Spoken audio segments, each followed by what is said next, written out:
주님 안에서 기쁘게 살아가시는 우리 부모님들 되시기를 주님의 이름으로 축원드립니다. 아멘. 절기 중에 가장 긴 절기가 지금 우리가 지키고 있는 연중 절기입니다. 11월까지 우리가 연중 절기를 지키는데요.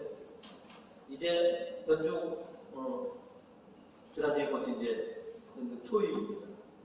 남은 긴 연중 절기를 우리가 어떻게 지내야 하느냐라고 하는 그 연중 절기, 남은 연중 절기를 어떻게 지켜야 잘 지키는 것인지에 대한 그 가르침을 오늘 주님께서 우리에게 전해주고 계십니다.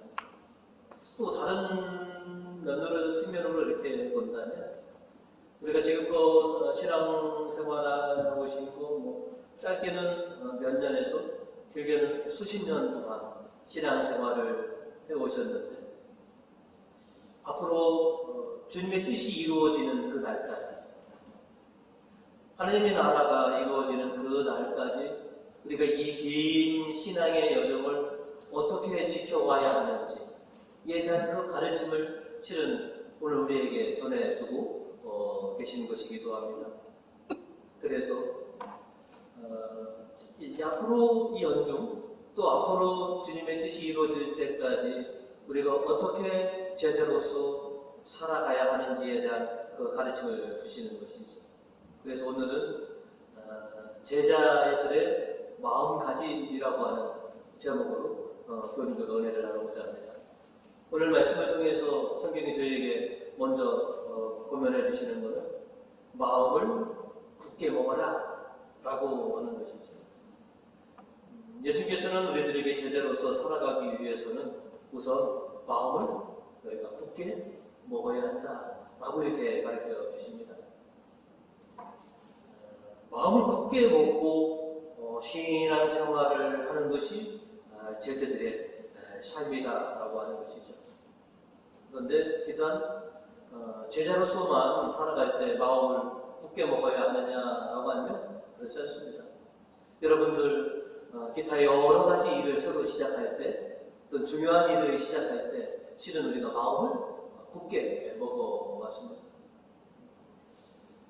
저만 하더라도 제가 96년에 신학교를 가게 됐는데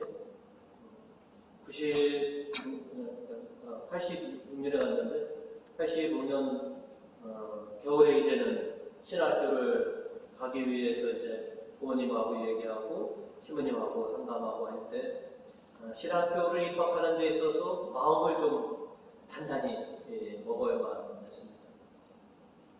그렇게 이제 신학교를 갔고 또 이제 군 영적이 나왔을 때 이제 군대 현역으로 갔는데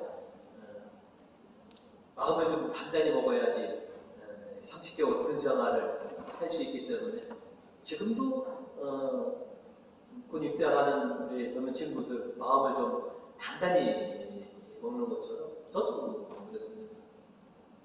그리고 학교를 졸업하고 사회생활을 시작할 때 마음을 좀 단단히 먹어야만 했었고요. 다시 그러다가 3년 후에 신대원을 다시 들어갈 때도 마음을 단단히 먹어야 돼요. 또 작년 1월 우리 교회 부의장을 받았을 때도 마음을 단단히 먹어야만 했습니다. 이렇게 우리가 어떤 일을 시작할 때 실은 많은 분들이 마음을 단단하게, 굳건하게 마음을 먹죠. 이렇게 마음을 굳게 먹어야지만이 어떤 중요하고 새롭게 시작하는 일을 잘 할 수 있다라고 하는 그런 생각 때문에 그래서 실은 마음들을 굳게 먹습니다.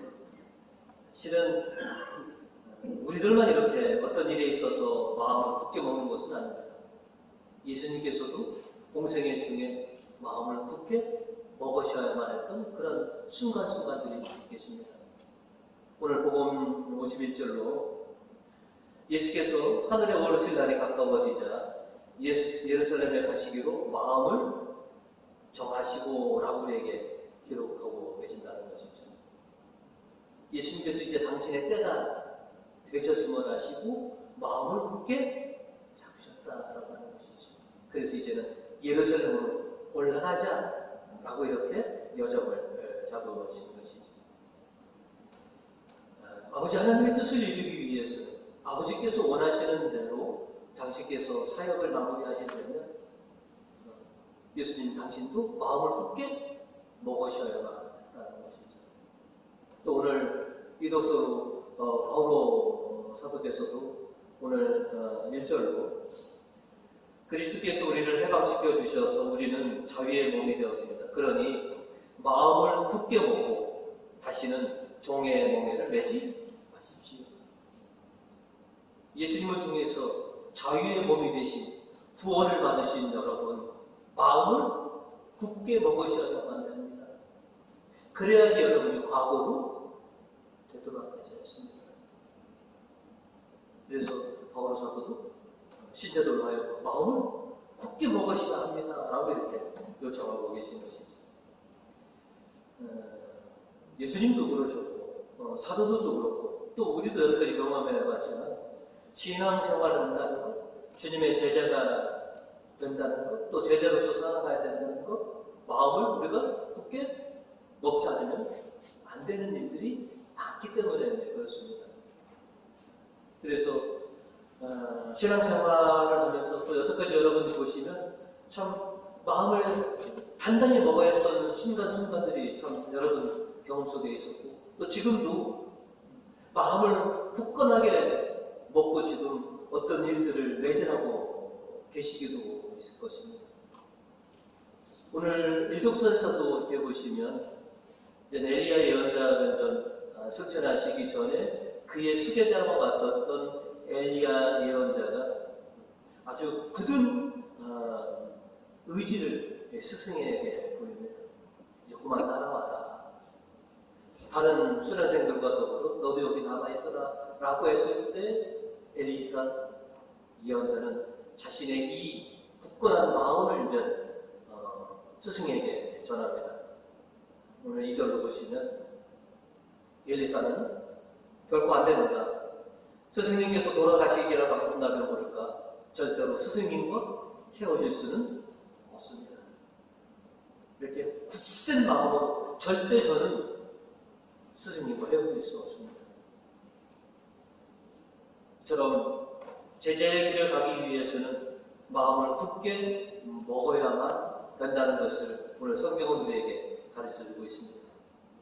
왜 근데 우리가 이렇게 마음을 굳게 먹어야 되느냐 하면 제자로서의 삶을 겪고 평탄치 않다라고 하는 것이기 때문에 그렇습니다. 주님의 제자로서 우리가 여기까지 살아왔지만 주님이 제자들이 겪어야 될 수많은 전쟁들이 있습니다. 제자로서 마땅히 싸워야 할 그 전투들이 항상 우리 앞에 있었다라고 하는 것이죠. 그리고 우리가 온 힘을 달려야 될 수많은 경주들이 실은 우리 앞에 놓여져 있었습니다. 그리고 제자라면 마땅히 수행해야 할 인물들이 실은 우리 앞에 수없이 많이 펼쳐져 있었기 때문에 이런 것들을 우리가 하나씩 하나씩 이겨내고 완성하기 위해서는 제자로서 마음을 굳게 먹지 않으면 안 되기 때문에 그래서 마음을 굳게 먹어라라고 이렇게 우리에게 요청하고 계시는 것이죠. 각자가 짊어질 십자가를 지기 위해서 또 수많은 시련과 어려움을 헤쳐나가기 위해서 그래서 주님의 제자들은 마음을 굳게 먹어야만 합니다. 제가 이제 우리 교회 부임한 지 이제 1년 한 6개월 정도 됩니다. 저를 아시는 많은 교우님들이 저를 보면 이렇게 얘기합니다. 신부님, 큰 교회 가시니까 좋으시죠? 이렇게 물어보는 분들이 많습니다. 많은 분들이 우리 교회가 큰 교회라고 다 알고 계셔서 거기에서 사목 가시니까 좋으시죠? 그러면 제가 좋아요. 그러거나 제 얼굴 보고 나시잖아요. 늘 주님께 잘 사목하고 있습니다. 이렇게 이제는 인사드리면 그분들도 그렇습니다. 신부님 그러실 것 같았습니다. 당신들이 보기에도 제가 좋아 보인다는 겁니다. 여러분들이 보시도 제가 좋아 보이죠? 힘들어하지 않을 것 같죠? 저도 좋습니다. 근데 마냥 좋을 수가 없습니다.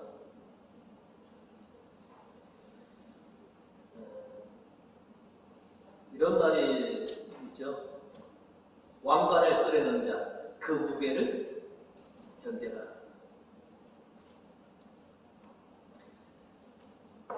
많으면 많은 대로, 적으면 적은 대로 거기에 맞는 무게를 감당해야 하는 십자가들은 반드시 있습니다.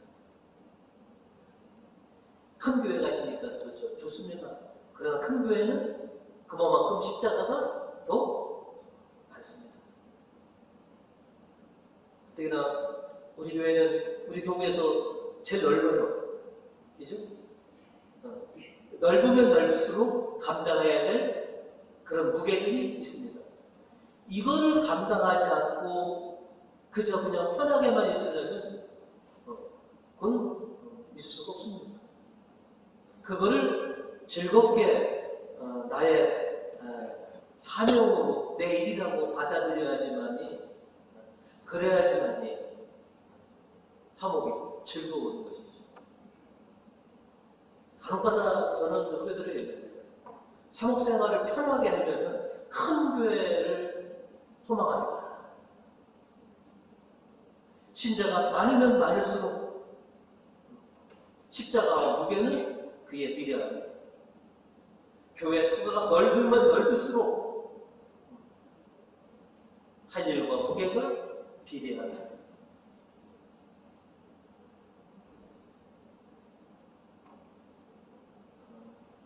저는 제가 지금까지는 저에게 버겁지는 않습니다. 그리고 이 일이 즐겁고요. 그래서 주님이 저를 여기로 보내주셨다고 생각이 됩니다.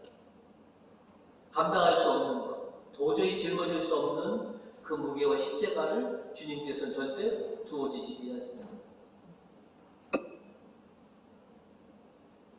그게 저의 숙명이고 제 일이기 때문에 그렇습니다. 그런데 교회만 그렇지 않습니다. 여러분들도 보시면 가정에서 여러분이 감당해야 될 십자가와 무게들이 저마다 다 있으시죠. 아버지로서, 어머니로서 짊어져야 될 무게들이 십자가가 있고 그거를 위해서 때로는 마음을 단단히 잡수셔야만 되셨던 순간순간이 참 많으실 겁니다. 사회에서도 마찬가지고 교회 안에서도 그렇습니다. 이 직분들을 수행하기 위해서 감당해야 할 그런 무게들이 있습니다. 그런 무게 없이 내가 명예만을, 왕관만을 탐한다? 그건 있을 수가 없는 것이죠. 주님께서 주어진 십자가와 그 무게를 견디기 위해서 마음을 굳건하게 먹으시기 바랍니다. 여러분이 마음만 먹으시면 그 일을 능히 하실 수 있도록 도와주시는 분이 바로 주님이십니다. 능력이 돼서 보내신 것이 아닙니다. 당신께서 책임지고 도와주실 거라고 하는 것을 약속하셨기 때문에 보내주시는 겁니다. 앞으로 우리가 제자로서 신앙생활을 해 나가는 데 있어서 수많은 일들, 수많은 것들이 우리 앞에 이제 놓여 있을 것입니다. 그것을 당당하게 마음 굳게 잡수시고 주님과 함께 하나씩 하나씩 넘으시고 헤쳐나가시는 그런 교우님들 되시길 바라겠습니다. 여러분이 마음만 먹으시면 주님께서 그것을 실현해 주실 거라는 것이죠. 저도 그렇습니다. 제가 마음만 먹으면 주님께서 그것을 이루어 주실 거다라고 하는 걸 제가 믿기에, 그래서 어떤 이유도 빼빼하지 않고 그냥 마음 먹고 도전을 하는 것입니다. 지금껏 여러분이 마음 굳건히 먹고 헤쳐나온 순간순간들이 많이 있으십니다. 앞으로도 마음 굳건하게 잡수시고 제자로서 지금처럼 그렇게 헤쳐나가시는 우리 교우님들 되시기를 주님의 이름으로 축원드립니다. 아멘. 오늘 성경은 저에게 두 번째로 성령의 인도를 따라라라고 우리에게 요청하고 있습니다. 마음 먹는 대로 된다면 못할 게 뭐가 있겠습니까? 근데 주님의 제자도 마음 먹은 대로 되지 않는다는 것이죠. 그리고 이 마음을 굳건하게 마음 먹은 게 이게 오래 가느냐 하면 얼마 못 간다는 것이죠. 그래서 우리가 마음을 굳건하게 먹었더라도 주님께서, 성령께서 우리를 인도해 주시고 우리를 도와주시지 않으면 우리는 제자로서 그 어떤 일도 수행해낼 수 없다라고 하는 것이죠. 그렇기 때문에 주님의 인도와 성령의 인도를 기꺼이 따라 나가는 그런 신자들이 되어야 된다라고 하는 것이죠.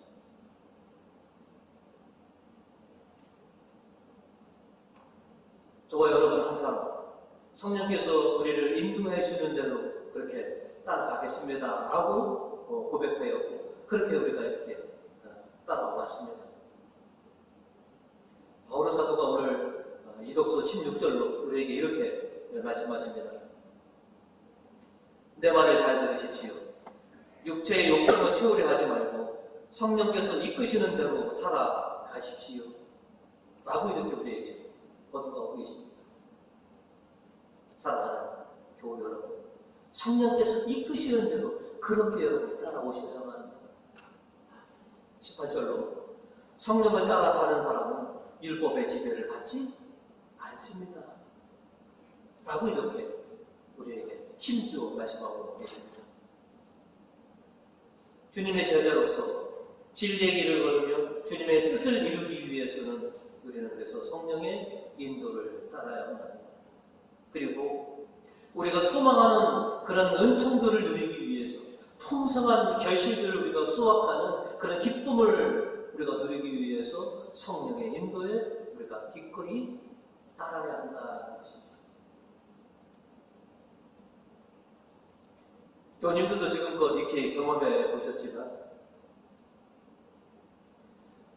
신자가 살아가는 데 있어서, 제자도 살아가는 데 있어서 수많은 사탄이 우리들을 유혹해 옵니다. 사탄은 우리들에게 늘 속삭입니다. 너 하고 싶으면 해. 네 뜻대로 해. 평양감사도 제 싫으면 안 해는 거야. 중요한 거는 너야. 다 좋은 게 좋은 거야. 야, 쉽게 살자. 남들도 다 저렇게 살아가는 라고 수없이 우리를 유혹합니다. 성령은 또 우리에게 말씀해 주십니다. 성령으로 나와라.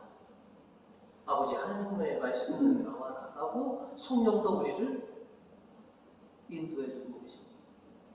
우리는 수없이 많은 그런 유혹 앞에 우리가 선택의 길을 했습니다. 육체와 욕망을 내가 따를 것이냐, 아니면 내가 성령의 인도하심을 따를 것이냐.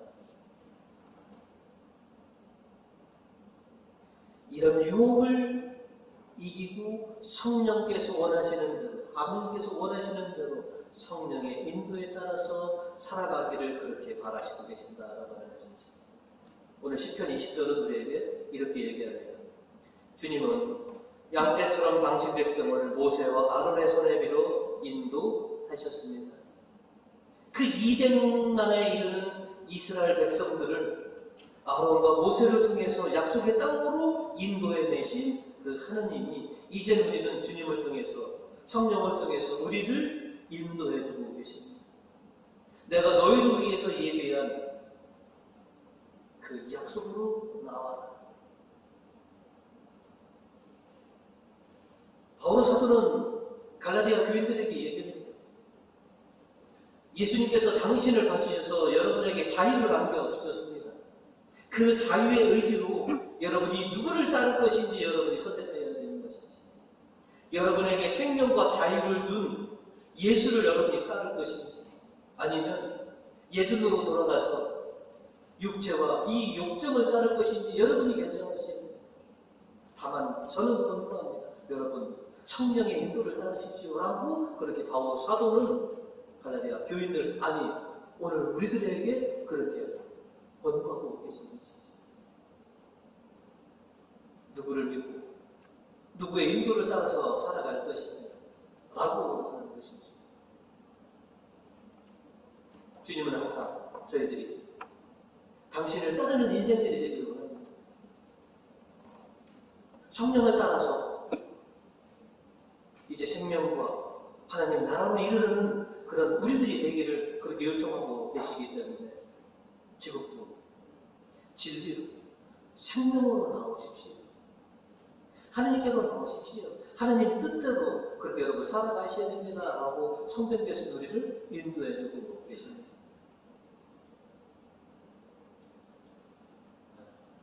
저도 세상의 뜻에 따라서 살아본 적도 있습니다. 세상의 가치를 쫓아서 사는 적도 있고 어쩌면 지금도 그렇기도 합니다. 그러나 또 저에게는 성령께서 저를 통해서 원하시는 그 삶을 제가 따라가고자 주님의 종이 되는 것이죠. 세상의 성공과 출세를 원한다면 주님을 따르지 못했을 것입니다.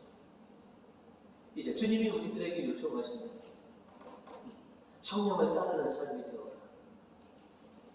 이 세상의 가치와 또 자신의 욕망과 자신의 의지를 따르지 말고 성령을 따르는 그런 주님의 제자들이 되어라 라고 요청하고 계신 것이죠. 지금뿐 여러분 성령을 따라서 이렇게 훌륭한 신앙의 길을 걸어온 것처럼 앞으로도 성령께서 인도하시는 대로 그렇게 따라가시는 교원님들 되시기를 주님의 이름으로 축원드립니다. 아멘. 끝으로 오늘 성경은 저희들에게 이렇게 얘기합니다. 되돌아가지 말아라 라고 말합니다. 예수께서 오늘 복음 마지막 절로 62절로 이렇게 말씀하십니다. 쟁기를 잡고 뒤를 자꾸 돌아다보는 사람은 하나님 나라에 들어갈 자격이 없다. 내 제자가 되어서 십자가를 지고 살아가는 사람들은 주님만 바라고 하나님 나라만 보고 앞으로 나아가. 왜 자꾸 뒤를 자꾸 되돌아보느냐? 왜 지난 날을 자꾸 돌아보고 왜 자꾸 옆을 돌아다보면서 너의 길이 더디고 때로는 넘어지고 실족하려고 하느냐? 오직 주님만 바라보고 한 길만 주님의 제자로서 구원의 길을 힘차게 달려가다오 라고 이렇게 우리에게 요청하고 있는 것입니다. 어른들이 하시는 말씀 중에 많이 들었던 말 중에 뭐냐면 한 얼굴만 팔아라고 하는 말 참 많이 들었습니다. 그리고 두 마리 토끼 쫓지 말아라 라는 말씀도 참 많이 하십니다. 그죠? 하나만 보고 열심히 노력하고 성실하게 달려가요. 주님이 요청하시는 것입니다. 왜 자꾸 옆을 보고 왜 자꾸 되돌아가요? 무엇이 너무 하여금 그렇게 아쉽고 미련을 그렇게 붙잡고 있게 하느냐라고 하는 것이죠. 너의 시선을 다른 데로 뺏기지 말아라. 너의 마음을 다른 데로 빼앗기지 말아라 라고 말씀을 하시는 것이죠. 우리가 성경에서 보시면 되돌아본 유명한 여인이 하나 있죠. 믿음의 조상 아브라함의 족함의 머리. 롯의 아내, 네가 살려거든 이 소돔과 고모라를 떠나라. 뒤도 돌아보지 마라. 그런데 뒤를 돌아다 봤죠. 결국 그 순간 천기둥이 되었다라고 했는데 왜 아브라함의 이 조카들이 롯의 아내는 왜 뒤돌아 봤습니까? 왜? 하나님께서 그 도시를 어떻게 멸망하는지 확인하려고. 저는 이렇게 생각해요. 갑작스럽게 그저 그 도시를 탈출하기 위해서 그 수많은 가산들을 어떻게 됩니까? 롯과 아브라함이 헤어질 때, 분가할 때, 롯도 어마어마한 재산갑니다. 그거를 다 모여요. 하나도 건지지 못하고 다 두고. 그러니 얼마나 아쉽고 미련이 남았겠습니까? 그 많은 패밀리, 그 많은 재산들, 그거에 대한 그 미련과 아쉬움 때문에 결국 뒤돌아봤다가 결국은 그렇게 된 것이죠. 반면에 그의 희숙되시는 아브라함은 어떻습니까? 갈대아 우르를 떠나서 수없이 많은 고초를 당하지만 아브라함은 절대로 자신의 부모가 있는, 자신의 고향이 있는 그 우르로 돌아가지 않았습니다. 히브리서 11장 15절은 그 사실을 우리에게 이렇게 합니다. 만일 그들이 떠나온 곳을 고향으로 생각했었다면 그리로 돌아갈 기회도 있었을 것입니다. 고향을 떠나오면서 여기는 내 고향이 아닙니다 라고 아브라함은 여기서 어떤 힘들고 어떤 고난이 있더라도 고향에는 돌아가지 않겠다라고 하는 것이죠. 또한 열왕기에 보시면 엘리사가 엘리야를 예언자로 선택했을 때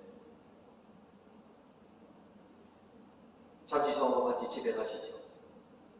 그래서 엘리사는 엘리야를 모시고 자기 집으로 가서 자기가 부렸던 소 2마리를 그 자리에 잡습니다. 그리고 쟁기를 뽀개서 그거로 불을 들여서 고기를 구먹습니다. 왜? 내가 이제 집을 떠나면 2번 다시 이 일로 제가 돌아오지 않겠습니다라는 굳은 의지인 것이죠. 그 비싼 소 2마리를 왜 떠나면서 왜 잡았습니까? 그냥 남겨둬야지. 굳건한 의지인 것이죠. 내가 다시 예전의 삶으로 제가 되돌아오지는 않을 것입니다. 주님이 우리에게 요청하시는 것은 그겁니다. 되돌아가지 마라. 올해 이렇게 작년이라고 이렇게 보시면 우리 교님들이 사순절을 정말로 잘 지켜줘서 신앙으로 이렇게 변화되고 성장하시는 것이 보입니다.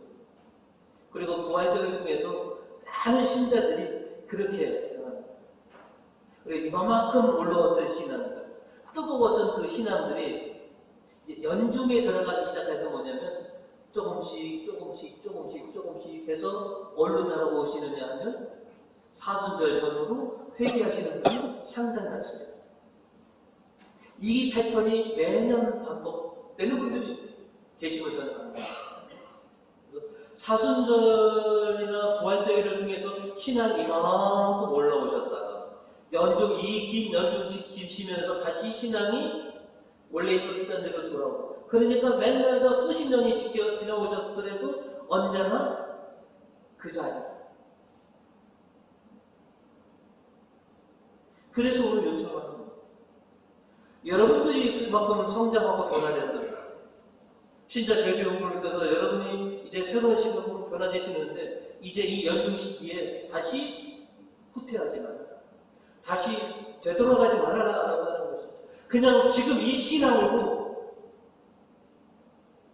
주님의 나라가 임할 때까지 그냥 쭉 나가라라고 하는 것이죠. 다시 어제의 모습으로 2월달, 3월달로 돌아가지 말아라. 주님이 우리에게 요청하는 것이죠.